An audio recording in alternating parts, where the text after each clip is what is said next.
At the end of your testimony, Mr. Taibbi, it says, no wonder your approval ratings are lower than psoriasis. By the way, I've had a few bouts of it. It's nasty stuff. And you said you sold us out. Explain what you were saying at the end of your testimony.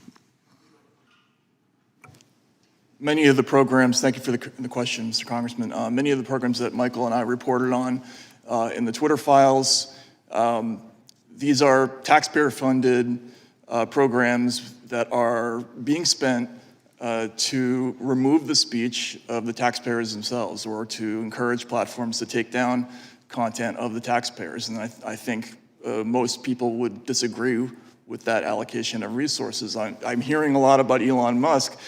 Does that mean that I should be in favor of the Department of Homeland Security partnering with Stanford University to do a mass flagging program ahead of the 2020 election, where the speech of ordinary citizens was taken down? These are two completely separate issues, but it's the institutional problem. We've created all these institutions. The Global Engagement Center is one, a counter-misinformation program, the FBI's Foreign Influence Task Force, the Cybersecurity and Infrastructure Security Agency. These are all big institutions that are part of the government that are directed towards this exact activity, and it has to be shut down in order for us to get back to an absolutely free press environment. On March 9th, 2023, I believe you were in this building testifying, and the IRS knocked on your door. Give us a retrospective, if you could do it kind of briefly. I've got other questions here. Give me a retrospective as you look back on that incident 2 years ago. Yeah, I came back from testifying before this committee on the train. My wife told me that the IRS had left a note on my door. They had knocked while I was testifying. This, again, is why I'm finding it funny that people are suddenly concerned about the harassment of journalists. I don't remember any of you saying anything when this happened at the time. Do you think it's a coincidence?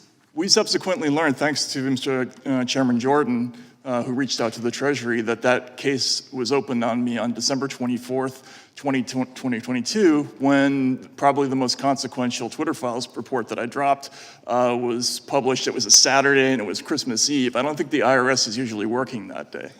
Ms. Subramania, in regards to Section 230 of the Communications Decency Act, might it be useful if the liability shield that is currently in place be conditioned on companies to make sure that they adhere to a free speech standard? Do you think there maybe should be changes made to Section 230 to make sure that free speech is protected? I'm not familiar with this legislation. What is the liability shield?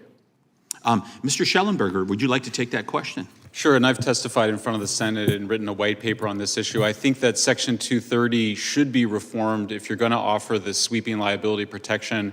Then I think that adult users of social media platforms should be able to choose and filter their own legal content. And I've said that publicly quite a bit before. I haven't found a lot of interest in either party for that proposal, but I do think that's the best way. Certainly you can still have a feed that the social media platforms choose to feed you, but I do think there should be that option for people to choose their own content. You say in your testimony, PSYOP tactics being used by the US and UK military against the American people. That is really scary stuff, reading that. Could you elaborate? Because I think the American people need to hear, they need to hear about this. Yeah, we now know what happened, which is that basically after the war on terror, the United States used counterterrorism, counterinsurgency, counterpopulism tactics first in the Middle East as part of the Arab Spring uprisings, then in the Eastern Europe as part of the color revolutions, using social media to foment revolutions against places that we wanted regime change, and then using censorship in places to repress conflicting opinion in places that we were trying to stabilize. Those tactics were then turned against the American people after the populist revolutions of 2016. First, you saw Russiagate, the idea, this wild conspiracy theory that President Trump was somehow controlled through a sex blackmail operation by the Russians. But then we also saw a very elaborate effort to do exactly what they had done abroad, creating small committees of experts to decide what the truth was and demand censorship on the basis of it. But I also mentioned there's also these proactive influence operations, the most dramatic of which is the Hunter Biden laptop, severely illegal, but we also saw the mobilization of the intelligence community.